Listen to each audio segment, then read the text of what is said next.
Hello, I'm Monita Rajpal. You're watching CNN, the world's news leader. This is World One, live from London. Germany's leader is trying to boost the Eurozone bailout fund to more than $1 trillion.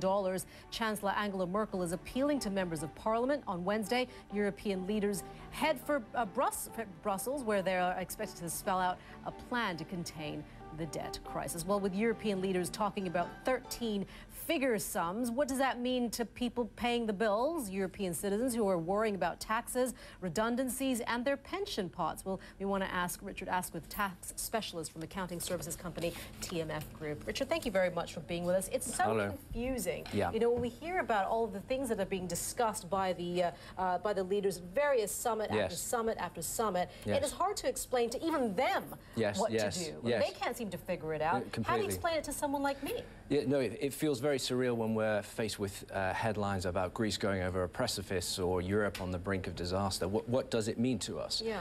And the key lies in in the detail of what the governments are now proposing. Essentially, it's a rerun of what happened in the US and the UK a few years ago, where we're shifting a lot of bad sovereign debt and commercial debt onto the balance sheets of European countries around the world. Now, how this plays out for us in the street is that these governments who've taken on this debt are going to have to demonstrate very fast that they're able to support that debt to the bond markets. The bond markets now are incredibly nervous. So the detail of that is, straight away, governments are going to have to come out with austerity measures and demonstrate very clearly that they understand the level of debt, they've got the political will to face down opposition locally. So you'll start to see, in the same way as we have in the UK or in the US, measures coming out now over the next few months. Top of those is austerity measures. Now, what that will mean, first off, is cuts in government spending. Now, we should all be worried about that because governments account for anywhere between 40 and 50% of the economies around Europe. They're very, very big and powerful. So when they start talking about economies in their spending, then the first worry is unemployment. So most of those governments will look at anywhere between 10 and 20% cuts, and that will probably translate into unemployment increases of anywhere between 2 and 3%. Throw that on already struggling economies, and it becomes very difficult. And the second point then is they'll be looking to raise taxes. We've seen that in other countries. For example, France last week already started putting a new tax on high earners. They're the soft, the bankers, politicians love to hit them in this difficult time. But they're also coming after the rest of us. And we're seeing big increases in consumer taxes. That's the taxes you pay on your shopping or on your restaurants, on your food and clothes. All across Europe, France, Spain, Italy, Greece, Romania, Finland, they're all queuing up. Again, that's pushing on inflation. So straight away, 1–2% on top of everything. Now, for the man in the street who's in a difficult situation, his employer or her employer is not going to be giving any salary increases. So that's a negative cut in real income.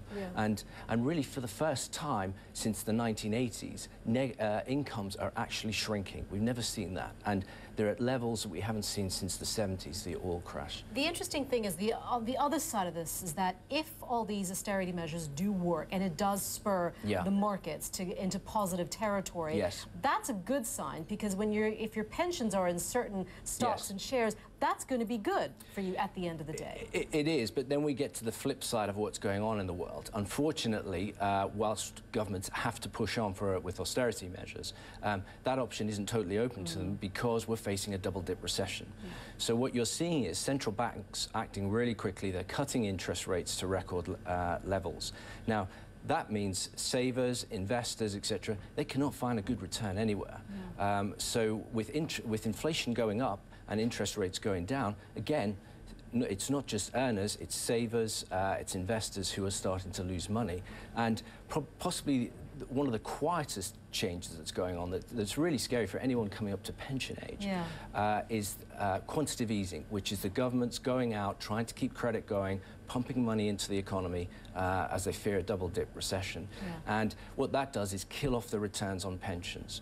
So there's been a shocking fall in these values just in the past 3 or 4 months with the run-up through the summer crisis. And people are losing hundreds and hundreds of pounds per annum in a matter of a couple of months because of these changes. Richard, thank you very much for that. Okay. Starting to understand it. Starting to. All right, thank you. Appreciate that. Bye-bye.